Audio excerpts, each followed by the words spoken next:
आदिमानस मालिकेच्या आजच्या भागामध्ये आपण पाहत आहोत की निरूपाला पंकज सांगत असतो, मम्मा मी सांगतो ते तू नीट लक्षात ठेव.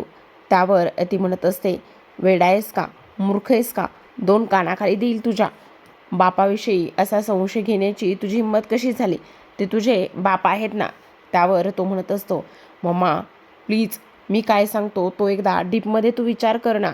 म्हणजे तुझ्या काही गोष्टी इथे लक्षात येत आहेत का, की कशा पद्धतीने ते सगळं काही होतंय म्हणून. अगं तुला मी तेच सांगण्याचा प्रयत्न करतोय. हे बघ त्यांच्या सवयी किती आणि कशा मिळत्या जुळत्या आहेत हे तुला समजतंय का. आणि त्यावर लगेच आता इकडे निरूपा म्हणत असते, म्हणजे नेमकं तुला काय म्हणायचं आहे. त्यावर तो म्हणत असतो, तू बघितलंस ना त्यांच्या दोघांच्याही आवडीनिवडी. म्हणजे सत्याला पनीर आवडतं, त्याचबरोबर सगळ्यात महत्त्वाचं म्हणजे इकडे त्या परीला सुद्धा पनीर आवडतं. आणि त्याहूनही आणखी एक महत्त्वाची गोष्ट म्हणजे तिची गळ्यामधली चेन फिरवण्याची स्टाईल आणि त्याचबरोबर जो काही आपला सत्य आहे त्याचीसुद्धा ती चेन फिरवण्याची स्टाईल. ह्या दोन्ही गोष्टी किती मिळत्या जुळत्या आहेत ही गोष्ट ममा तुझ्या लक्षात येत नाही आहे का. प्लीज ह्या गोष्टीचा जरा विचार कर ना तू. आणि तेव्हा इथे निरूपा आता विचार करायला लागलेली असते, पण तरीसुद्धा इकडे ती म्हणत असते, नाही तू तुझ्या बाबाला ओळखत नाही आहेस का, असं काहीही नाही आहे, उगाचच नाही त्या गोष्टी इथे बोलू नकोस बरं का पंकज तू. असं इकडे ती लोक बोलत असतात. त्याच वेळेला आता इकडे हॉलमध्ये सुधाकर, सत्या, त्याचबरोबर रवी आणि पंकज हे चौघी जण हॉलमध्ये संध्याकाळच्या वेळेला बसलेले असतात. आता गप्पांचा माहोल मस्त असा रंगलेला असतो. रवी म्हणत असतो, बाबा मला एक गोष्ट सांगा, सगळ्यात महत्त्वाची म्हणजे तुमची आणि त्याचबरोबर रिया परी ह्या दोघींची भेट नेमकी कशी झाली. तुम्ही दोघंही जण एकमेकांना कुठून आणि कसे ओळखायला लागले. त्यावर लगेच आता इथे सुधाकर म्हणत असतात, अरे आमची भेट म्हणजे ना कॉलेजची. कॉलेजमध्ये खरं तर इथे एक फंक्शन होतं आणि त्या फंक्शनमध्ये डान्स करायचा होता, पार्टिसिपेट करायचं होतं. मग त्यावेळेस परीला ना कोणीच पार्टनर भेटत नव्हतं. तिने खूप जणांना विचारलं की कोणी पार्टनर आहे का, कोणी पार्टनर आहे का, पण तिला ना कोणीही पार्टनर भेटत नव्हतं. आणि कोणीही पार्टनर न भेटल्यामुळे एक गोष्ट झाली, ती धावतच माझ्याकडे आली. आणि धावतच माझ्याकडे आल्यानंतर तिने मला सांगितलं की तू माझा पार्टनर हो म्हणून. आणि तेव्हा मी तिला नाही म्हणायच्या तर याच्यातच नव्हतो, कारण तिने सरळ सरळ माझा हात धरूनच ती मला पार्टनर होण्यासाठी तिकडे घेऊन गेली. आता इकडे दुसऱ्या बाजूला सुद्धा ह्या तिघींच्या म्हणजे ह्या तिघी सुना आणि त्याचबरोबर त्या दोघी जणी आणि परी एक, अशा ह्या सगळ्या जणी बसलेल्या असतात आणि ह्या सगळ्यांच्या सुद्धा गप्पा रंगलेल्या असतात. तर इकडे दुसऱ्या बाजूला जे काही सुधाकर आहेत ते हे सगळं काही सांगत असतात. आणि हे सगळं सांगत असताना आता इकडे सुधाकर म्हणत असतात, खरं तर पहिल्यापासूनच परी खूपच जास्त अल्लड आणि त्याचबरोबर खूप छान आहे ती. आणि इकडे दुसऱ्या बाजूला सुद्धा परीसुद्धा सुधाकरबद्दल फार असं भरभरून कौतुक करत असते. आणि तिचं ते कौतुक बघत असताना आपण पाहतो की इकडे जी निरूपा आहे तिच्या चेहऱ्यावरचे एक्सप्रेशन्स फारच बदलत चाललेले असतात. इकडे ती सुधाकरबद्दल बऱ्याच काही गोष्टी सांगत असते आणि त्याच वेळेला इकडे आता निरूपाचा चेहरा पूर्णतः पडलेला असतो. इकडे रिया आणि त्याचबरोबर देविका ह्या दोघी जणी खूप छान पद्धतीने तिचं ते सगळं काही ऐकून घेत असतात. त्यावर इथे आवडीनिवडीचा विषय सुरू असतो. आणि आवडीनिवडीचा विषय सुरू असताना इकडे आजी म्हणत असतात, खरं तर इथे माझ्या सुधाला एवढं सगळं काही आठवतं, पण निरूपा मात्र त्याच्या त्या आवडीनिवडीचा इथे कसलाच विचार करत नाही, असं ती इकडे बोलत असते. आणि हे सगळं काही बोलत असताना आता फार रात्र झालेली आहे, किती वेळ अशा आपण गप्पा मारत बसणार आहोत. काय हो सासूबाई, झोपायचं नाही आहे का. त्यावर आता इकडे आजी म्हणत असतात, हो गं निरूपा, झोपण्याशिवाय दुसरं येतं तरी काय आणि झोपण्याशिवाय दुसरं आयुष्यात केलंय तरी काय, असं त्या इकडे मुद्दामच बोलत असतात. आता हे सगळं काही बोलत असताना रिया म्हणत असते, वाव, म्हणजे तुमची ही केमिस्ट्री किती इंटरेस्टिंग आहे की नाही. म्हणजे खरंच अगदीच इथे सगळ्यांनी तुमच्या केमिस्ट्रीचा आदर्श घेण्यासारखीच आहे. म्हणजे बघा ना, तुम्ही कॉलेज फ्रेंड होता आणि कॉलेज फ्रेंड नंतर आत्तासुद्धा तुम्ही ह्या रिअल आयुष्यामध्ये सुद्धा इकडे हे सगळं काही बोलत बोलत आहात, वाव हे कसलं भारी आहे ना, असं सुद्धा आता इकडे ती बोलू लागते. आता ह्या सगळ्या गोष्टी इथे होत असताना आपण पाहतो की इकडे आता दुसऱ्या बाजूला जी निरूपा आहे ती म्हणत असते, बरं आता हे झालं ते सगळं खूप झालं, पण मी काय म्हणते, तुम्हाला कोणाला इन्व्हेस्टमेंट करायची नाही आहे का? खरं तर त्या इकडे कशासाठी आलेल्या आहेत, तर त्या फक्त आणि फक्त इथे इन्व्हेस्टमेंट करण्यासाठी आलेल्या आहेत. मग त्यांना इन्व्हेस्टमेंट करायची, त्या विषयावर बोलायचं नाही आहे का? तेवढ्यातच परी आता इथे विषय बदलते आणि परीने विषय बदलल्यानंतर सगळेजण झोपायला जायच्याच तयारीमध्ये असतात. इकडे सुधाकर म्हणत असतात, आणि काय सांगू, आम्ही इथे त्या परफॉर्मन्स केला आणि तो परफॉर्मन्स एवढा गाजला ना की काही विचारू नको. आम्हाला अक्षरशः त्या परफॉर्मन्सचं बक्षीससुद्धा मिळालं, असं सुधाकर भरभरून सांगत असतात. तेवढ्यातच आता इकडे सुधाकरला उचकी लागते. आता सुधाकरला उचकी लागल्याबरोबर इकडे सत्या आणि त्याचबरोबर जो काही रवी आहे ते दोघेही जण थोडेसे टेन्शनमध्ये जातात की त्याच्या बापाला अशी मध्येच उचकी का लागली म्हणून. तेव्हा रवी आता धावतच जातो आणि पाण्याचा ग्लास भरून घेऊन येतो. आता रवीने पाणी आणल्यानंतर सुद्धा सुधाकरची मात्र इथे उचकी थांबत नसते. तेव्हा आता इकडे ही लोक एक आयडिया करतात आणि म्हणत असतात, बाप बहुतेक कोणीतरी आठवण काढतंय तुझी, नक्कीच कोणीतरी आठवण काढतंय. मी काय म्हणतो, चला कोणाचं तरी नाव घेऊया आणि कोणाचं तरी नाव घेतल्यानंतर तुमची ही जी काही उचकी आहे ना ती नक्कीच बंद होईल, असं सुद्धा आता इकडे ते बोलत असतात. ह्या सगळ्या गोष्टी बोलत असताना आपण पाहतो की इकडे आता सर्वांची नावं घेऊन सुद्धा उचकी काही केल्या थांबत नसते आणि तेवढ्यातच इकडे निरूपाचं नाव घ्यायला लावतात. आता निरूपाचं नाव घेऊन सुद्धा उचकी थांबलेली नसते आणि त्यानंतर आता इकडे मुद्दामच परीचं नाव घ्यायला लावतात. आता परीचं सुधाकरने नाव घेतल्याबरोबर उचकी मात्र जागीच थांबते. आता परीचं नाव घेतल्यानंतर उचकी थांबल्यानंतर हे सगळेजण पुन्हा एकदा सुधाकरला चिडवत असतात आणि म्हणत असतात, बाप काय हे सगळं, आणि त्याचबरोबर तुला सुद्धा परीची एवढी आठवण येते की तुझी उचकी जी आहे ती जागीच थांबलेली आहे. त्यावर सुधाकर म्हणत असतात, नाही रे बाळांनो, असं काही नाही आहे. तुम्हाला असं का वाटतंय? खरं तर इथे मी निरूपाचं सुद्धा नाव घेतलं होतं, निरूपाच्याच ह्यानी माझी उचकी थांबलेली असावी. आता इकडे लगेचच पंकज त्याच्या आईच्या बाबतीत विचार करत असतो. तो म्हणत असतो, जर हे सगळं असंच झालं ना तर मग माझ्या आईचा म्हणजे माझ्या मॉमचा पत्ता कधीच कट होऊ शकतो. नाही, हे सगळं असं होता कामा नये. काही जरी झालं तरी माझ्या मॉमचा पत्ता आणि तो कट होता कामा नये, असं सुद्धा आता इकडे तो बोलू लागतो. त्याचबरोबर दुसऱ्या बाजूला निरूपा म्हणत असते, फार झोप आलेली आहे, असं आपण किती वेळ जागणार आहोत आणि मला झोपायची खूप जास्त इच्छा आहे, खूप जास्त गरज आहे. काही झालं तरी आता झोपणं गरजेचं आहे. त्यावर लगेच आता इकडे आजी म्हणत असतात, हो झालं, हिला तर फक्त आयुष्यामध्ये काय येतंय, तर फक्त आणि फक्त इथे झोपाच काढायच्या येतात निरूपाला. तेव्हा इकडे सगळ्यांची चर्चा सुरू असते, चला ती लोक बाहेर काय करतेत हे बघून येऊया, असं म्हणून आता सगळेजण बाहेरच्या दिशेने येत असतात. कारण बाहेर नेमकं काय वातावरण आहे, त्याचबरोबर सगळेजण झोपले की नाही, ह्या सगळ्या गोष्टी इकडे त्यांना जाणून घ्यायच्या असतात. आता सगळेजण बाहेर निघत असताना देविकाने एक गोष्ट पुन्हा नोटीस केलेली असते, ते म्हणजेच की जी परी आहे, परीने तिच्या गळ्यातली जी काही चेन आहे ती कशा पद्धतीने फिरवली ते. आता इकडे ती तर बाहेर निघून गेलेली असते, पण परीना मात्र बाहेर जायचं नसतं, कारण परीना तिथेच झोपणार असते आणि परी तिथेच झोपणार असल्या कारणाने आता इकडे सगळेजण बाहेर जातात. सगळेजण बाहेर आल्यानंतर इकडे मुद्दामच जो काही रवी आहे तो म्हणत असतो, अरे आत्ता ना बाबाला इथे खरं तर किती गुचकी लागली आणि त्याचबरोबर बाला एवढी गुचकी लागली तर काही विचारू नको. आणि जेव्हा गुचकी केव्हा थांबली माहिती का, परीचं नाव घेतल्यानंतर ती गुचकी थांबली, असं ती लोक मुद्दामच बोलत असतात. आता हे सगळं काही मुद्दाम बोलल्यानंतर निरूपा म्हणत असते, काय चाललंय ना तुमचं, तुम्हा सर्वांचं मला काहीच कळत नाही. नेमकं तुम्ही एवढी चर्चा आणि एवढ्या सगळ्या गोष्टी का आणि कशामुळे करताय? त्याचबरोबर काय हो, एवढे 2-3 पोरांचे बाप आहात तुम्ही आणि तुम्हाला असं शोभतंय का? त्यावर सत्या मुद्दामच खेचत असतो. आता मात्र इकडे निरूपा चिडलेली असते. ही गोष्ट सुधाकरच्या लक्षात येते आणि सुधाकर म्हणत असतात, 1 मिनिट हा निरूपा, शांत बस. हे सगळं मी अजिबात करायला तयार नव्हतो. ह्या सगळ्या गोष्टी मी तुझ्यासाठी करायला लागलेलो आहे. तुलाच इन्व्हेस्टमेंट करायची होती आणि तुलाच इन्व्हेस्टमेंट केल्यानंतर ह्या सगळ्या गोष्टी करायच्या होत्या. ही गोष्ट तू कशी आणि का बरं विसरतेस सांग? जर तुला हे असं बोलायचं असेल तर मी आत्ताच्या आत्ता परीला सांगतो की इथून निघून जायला. त्यावर लगेच निरूपा म्हणत असते, नाही नाही नाही नाही, आता एवढा हातातोंडाशी आलेला घास असा घालायचा नाही आहे.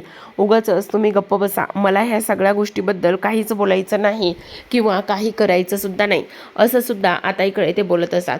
बरं बरं, चला झोपायची तयारी करा. चला आता. पण काय हो, आपल्याला आता कुठे झोपता येणार आहे? आपल्याला तर तिकडे नाही झोपता येणार आहे. म्हणजे आपल्या खोलीमध्ये परी झोपली ना, मग आपण कुठे झोपायचं? त्यावर आता इकडे सुधाकर म्हणत असतात, अगं एवढंच ना, मग झालं तर एवढी काळजी कशाला करतेस? आपण इथे हॉलमध्ये अंथरूण घालून झोपूया की. त्यावर निरूपा म्हणत असते, नाही नाही, अजिबात हॉलमध्ये अंथरूण घालून झोपता येणार नाही. कारण तुम्हाला कळतंय का, मोठी मोठी आणि श्रीमंत माणसं अशी हॉलमध्ये अंथरूण टाकून वगैरे नाही झोपत आहे. मग मग काय करायचं? मग कुठे झोपायचं? असं आता सुधाकर बोलत असतात. त्यावर लगेच आता इकडे ती म्हणत असते, आता मला सांगा, रिया आणि त्याचबरोबर रवी ह्या दोघांच्या खोलीमध्ये आजी झोपणार आहे सासूबाई. त्या जर तिथे झोपणार आहे तर मग राहिलं कोण? आपल्या खोलीमध्ये परी झोपली.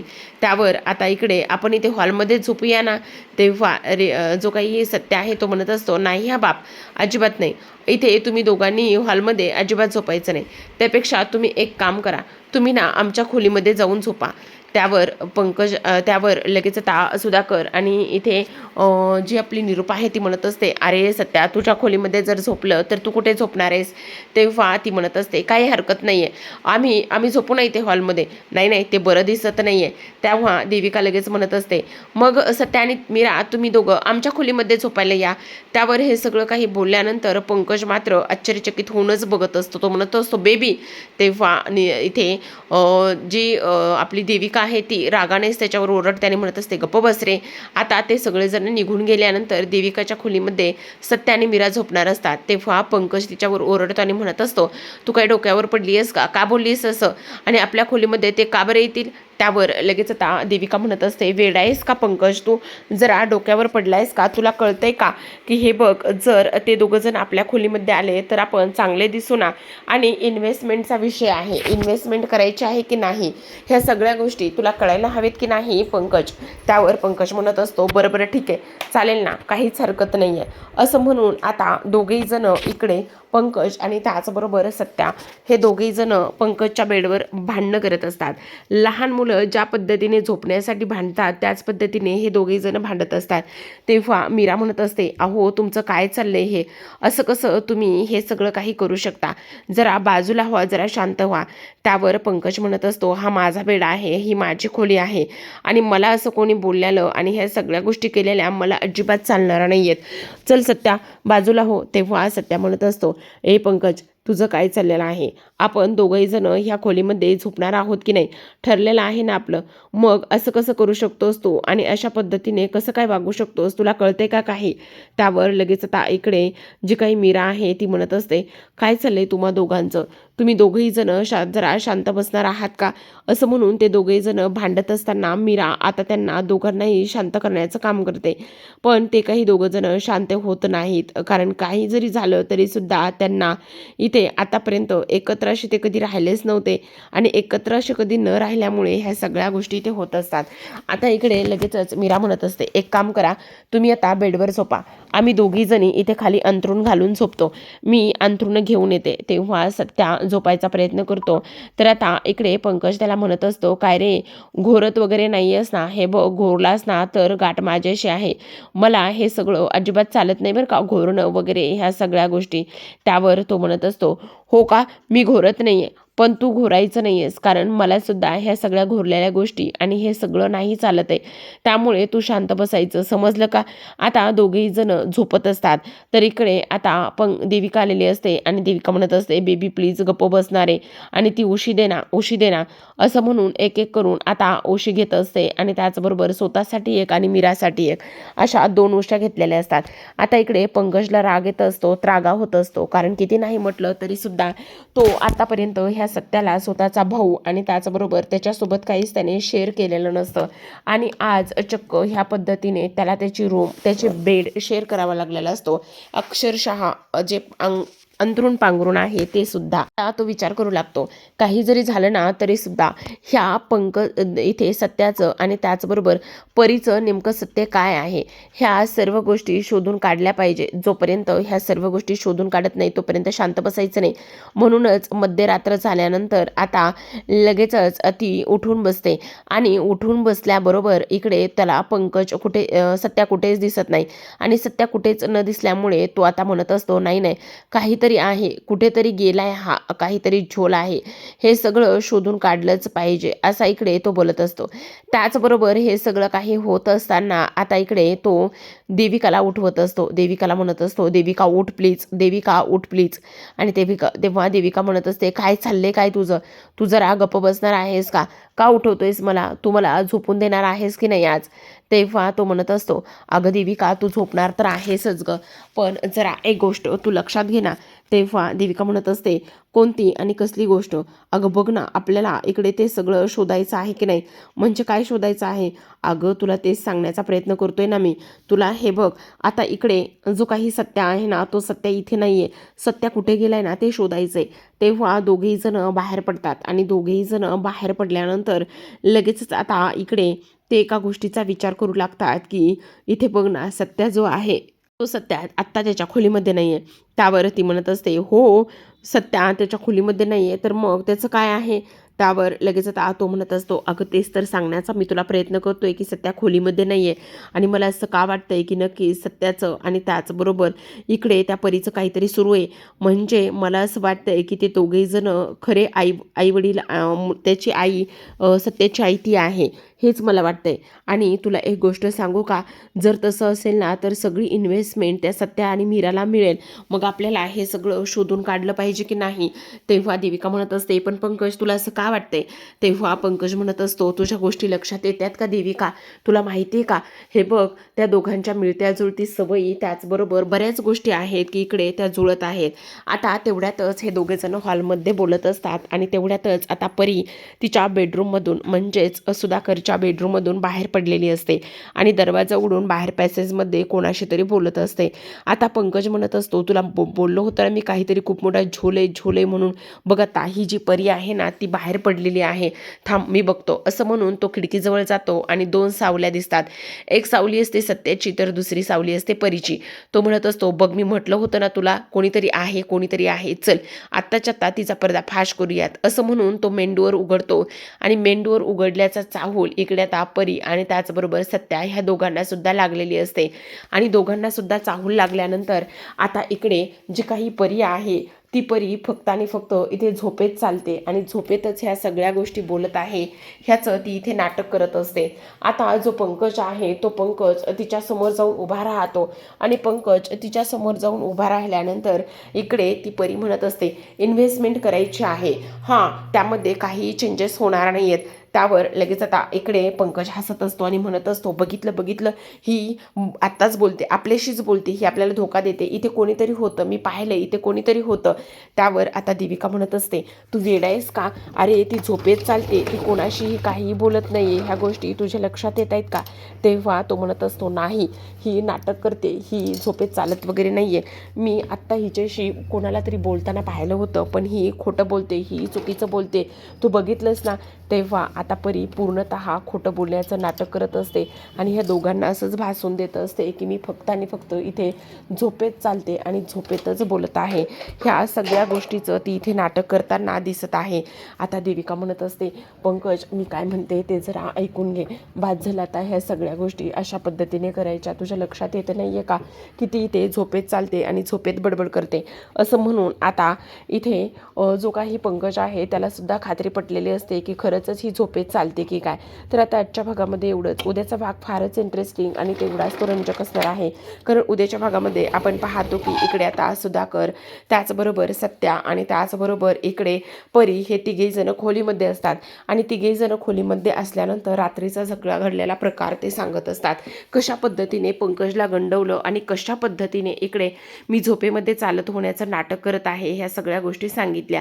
आता इकडे पंकजला त्या तिघांच्या खोलीमधून हसण्याचा आवाज आवाज येतो आणि त्यामुळे तो दरवाजाला कान लावूनच ऐकण्याचा प्रयत्न करत असतो की नक्कीच काहीतरी इथे आहे आणि ही लोक नक्कीच काहीतरी कशाबद्दल तरी बोलतायत, पण हे नेमकं काय आहे, हे लोक कशाबद्दल बोलतायत, ह्या सगळ्या गोष्टींचा तो आता इथे विचार करू लागतो आणि ह्या सगळ्या गोष्टींचा विचार केल्यानंतर लगेचच आता इकडे तो म्हणत असतो की नाही नाही काहीतरी आहे, पण ही लोक माझ्यापासून काहीतरी लपवून ठेवतात. तर आता इकडे ती म्हणत असते बघितलं कशा पद्धतीने ह्या सगळ्या गोष्टी झालेल्या आहेत, म्हणजे ह्याला गंडवणं आणि ह्या सगळं म्हणजे पंकज जो आहे तो पैशासाठी काहीही करू शकतो आणि कोणत्याही थराला जाऊ शकतो, ही गोष्ट आता इकडे त्यांना समजलेली असते. तर प्रेक्षकांनो अशाच नवनवीन डेली मालिकांच्या अपडेट्स जाणून घ्यायचे असतील, पाहायचे असतील तर नक्की चॅनलला सबस्क्राईब करा. भेटूयात उद्याच्या भागात, तोपर्यंत पाहत राहा साधी माणसं.